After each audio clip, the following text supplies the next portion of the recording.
सुप्रभात बच्चों, कैसे हो आप सभी। मैं Shrimati Geeta Saini MN international school Malakheda कक्षा 8 की संस्कृत की पाठशाला में आप सभी का स्वागत है। बच्चों, हमारी ये संस्कृत की पाठशाला है, इसमें आपकी पाठ्य पुस्तक रुचिरा के अध्ययनों का अध्ययन चल रहा था, जो कि हमारा कौन सा है, सप्त भगिन्य यानी 7 बहनें। इसका क्या है, एक भाग का तो हम अध्ययन अपनी पिछली कक्षा में कर चुके हैं, जिसमें क्या है, अध्यापक और छात्रों के बीच में बातें हो रही थी। किसको लेकर के, कि 7 राज्यों के समूह को हम क्या कहते हैं, सप्त भगिनी या भगिनी सप्तक कहते हैं। तो अध्यापिका ने बताया था कि जो 7 राज्यों का समूह है, जिसको 7 बहनें कहते हैं, उसमें कौन कौन से होते हैं। तो उसमें उसने बताया था कि 2 ए होते हैं, 3 में होते हैं और 1 ने, एक तरह से युक्त जो 7 राज्यों का यह समूह है वो भगिनी सप्तक कहलाता है। तो यहाँ तक तो क्या है, हमारा हो चुका था। अब इसको विस्तार से देखते हैं, यानी 2 ए में क्या आता है, 3 में क्या आता है, ने में कौन सा आता है, 3 में कौन सा राज्य आता है। तो देखिए, वो कह रही है इथिथम। इथिथम माने होता है इस प्रकार। भगिनी सप्तके, सप्तके में क्या है, सप्तमी विभक्ति लगी हुई है। भगिनी सप्तक में इमानी राज्यानि संति, इमानी माने होता है ये, राज्यानि माने राज्य, संति माने हैं, ये राज्य हैं। इस प्रकार भगिनी सप्तक में ये राज्य हैं। कौन कौन से राज्य हैं, अरुणाचल प्रदेश, असम। अब उसने क्या बताया था, 2 ए बताए थे ना। अब एक ऐसे अरुणाचल बन गया और दूसरे से असम बन गया। तो कौन कौन से हैं, सब तो अरुणाचल प्रदेश, असम। फिर हमारा आया था 3 में, ठीक है, 3 माने 3, में माने में, 3 में। अब क्या है, मणिपुर, मिजोरम, मेघालय हो गए हमारे 3 में। मणिपुर में, मिजोरम में भी में, मेघालय में भी में। नागालैंड, उसने कहा ना एक ने, तो ने से नागालैंड। फिर एक त्रे, और त्रे से हो गया हमारा त्रिपुरा। तो इस तरह से जो हमारे 7 केंद्र शासित जो प्रदेश हैं, उनके नाम क्या है, अरुणाचल प्रदेश, असम, मणिपुर, मिजोरम, मेघालय, नागालैंड, त्रिपुरा आदि। यद्यपि क्षेत्र परिमाणे इमानी लघुनी वर्तन्ते, वो कहना है यद्यपि क्षेत्र परिमाण की दृष्टि, क्षेत्रफल की दृष्टि से ये छोटे हैं, लघुनी माने होता है छोटे, तथापि फिर भी गुण और गौरव की दृष्टि से ये क्या है, बड़े प्रतीत होते हैं, यानी बड़े लगते हैं, यानी इनका जो गुण और गौरव है वो क्या है, बहुत ज़्यादा विशाल है। तो कहना गुण और गौरव की दृष्टि से यह बड़े प्रतीत होते हैं। सर्वे यानी सभी जो छात्र थे वो बोले कथम कथम, कैसे कैसे। अध्यापिका बोली इमा सप्त भगिन्ये स्वीये प्राचीने इतिहासे प्राय स्वाधीना एव दृष्टा।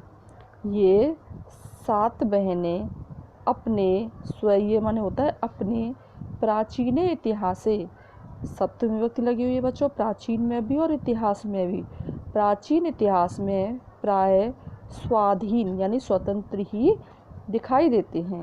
वो कह रहे हैं कि जो 7 केंद्र शासित प्रदेश हैं, और वो 7 जो बहनें कहलाती है, वो अपने प्राचीन इतिहास में यानी पुराने समय से ही वो क्या है, स्वाधीन यानी स्वतंत्र ही दिखाई देती हैं। न केनापि शासकेन इमा स्वायत्तीकृता, ने माने नहीं, केनापि माने कोई भी, शासकेन माने शासक के द्वारा, इमा माने इनको, स्वायत्तीकृता यानी अपने वश में किया गया, इनके ऊपर अधिकार किया होगा, यानी किसी भी शासक के द्वारा इन पर अपना अधिकार नहीं किया गया है।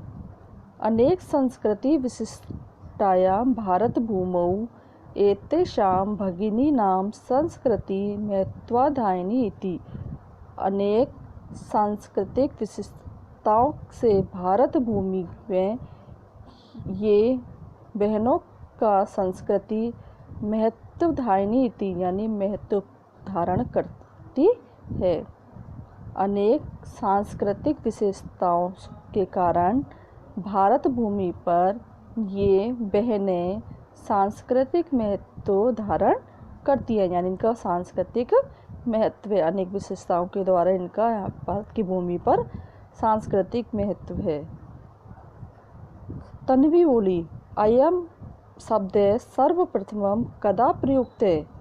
यह शब्द सर्वप्रथम यानी सबसे पहले, कदा माने कब, प्रयुक्त माने प्रयोग किया गया। कौन सा शब्द? सप्तभगिनी जो शब्द है वो पूछ रही है कि यह शब्द सबसे पहले कब प्रयोग किया गया। अध्यापिका, श्रुतम मधुर शब्दों अयम, अयम माने देखिए इसमें 4 शब्द मिले हुए हैं, श्रुतम, मधुरम शब्द और अयम। सुनने में मधुर यह शब्द सर्वप्रथम माने सबसे पहले विगत शताब्दस्य द्विसप्तति में, द्वि माने होता है 2 और सप्त माने होता है 7। हाँ, तो क्या है द्विसप्तति यानी क्या है 2700 वर्ष पहले त्रिपुरा राज्यस्य उद्घाटन क्रमे के नापि प्रवर्तिते। क्या है 2700 वर्ष पहले त्रिपुरा राज्य के उद्घाटन क्रम में, त्रिपुरा राज्य उद्घाटन क्रमे, त्रिपुरा राज्य के उद्घाटन क्रम में किसी के द्वारा प्रयोग किया गया था। तो अध्यापिका ने उनको क्या बताया कि श्रुतम मधुर शब्दों अयम सर्वप्रथम में विगत शताब्दस्य द्विसप्तति में त्रिपुरा राज्यस्य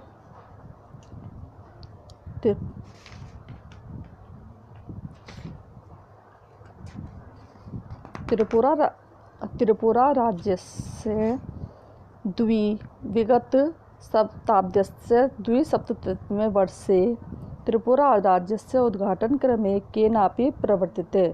सुनने में मधुर यह शब्द सबसे पहले पिछली शताब्दी के 2700 वर्ष पहले त्रिपुरा राज्य के उद्घाटन क्रम में केनापि माने किसी के द्वारा प्रवर्तित माने प्रयोग किया गया था।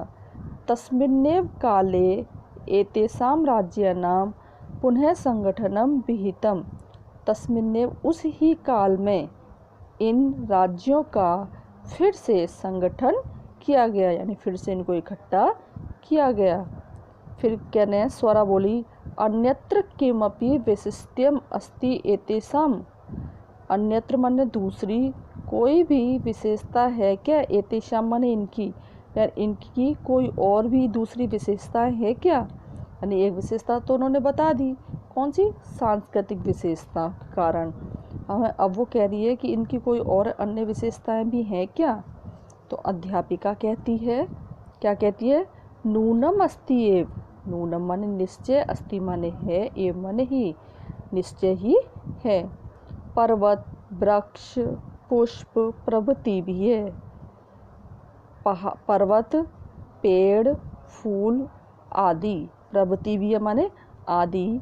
प्राकृतिक संपत्तिये सुसमृद्धतानि सन्ति इमानि राज्यानि, वो कह रहे हैं कि प्राकृतिक संपत्ति सुसमृद्धि है इन राज्य में। क्या कह रहे हैं, पर्वत, वृक्ष, फूल आदि प्राकृतिक संपदा होती है ना, सारी प्रकृति की देन होती है। प्राकृतिक संपदा और समृद्धि है ये राज्य, प्राकृतिक संपदा से समृद्ध हैं ये राज्य, ये इनकी विशेषता हो गई। भारतवर्षे च पुष्प स्तंभकम सदृशानि विराजन्ते एतानि, भारत वृक्ष यानी भारत रूपी वृक्ष पर ये पुष्प स्तंभकम, स्तंभकम माने होता है गुच्छे और पुष्प माने होता है फूल, फूलों के गुच्छे, सदृशानि माने समान, विराजन्ते एतानि ये विराजमान है। वो कह रहे हैं कि भारत रूपी वृक्ष पर ये फूलों के गुच्छों के समान, कौन, जो 7 राज्य है ना, उन 7 राज्यों को क्या बताया उन्होंने, फूलों के गुच्छे के समान, विराजन्ते एतानि ये विराजमान हैं। जैसे पेड़ के ऊपर फूलों के गुच्छे होते हैं ना, उसी तरह भारत में भी ये क्या है, फूलों के गुच्छों के समान ये विराजमान हैं। राजीव बोला, भवती, अच्छा, गृह यथा सर्वाधिका रम्या मनोरमा च भगिनी भवती, तथा वो कह रहा है यथा माने जैसे, गृह माने घर में, गृह में सप्तमी विभक्ति लगाई हुई है, घर में, जैसे घर में सर्वाधिक रम्या सबसे अधिक सुंदर और मनोरम बहन होती है, भगिनी माने बहन, भवती माने होती है, तथे माने वैसे ही भारत गृहे अपि सर्वाधिका रम्या इमा सप्त भगिन्य सन्ति, वैसे ही भारत रूपी घर में भी सबसे अधिक सुंदर ये 7 बहनें हैं। यानी उदाहरण दिया उसने कि जैसे अपने घर में सबसे अधिक सुंदर और मनोरम कौन होती है, बहन होती है, तो वैसे ही भारत रूपी घर में भी सबसे सुंदर ये 7 बहनें हैं। तो आज के लिए इतना ही। अब इससे आगे का हम अपनी अगली कक्षा में देखेंगे। धन्यवाद।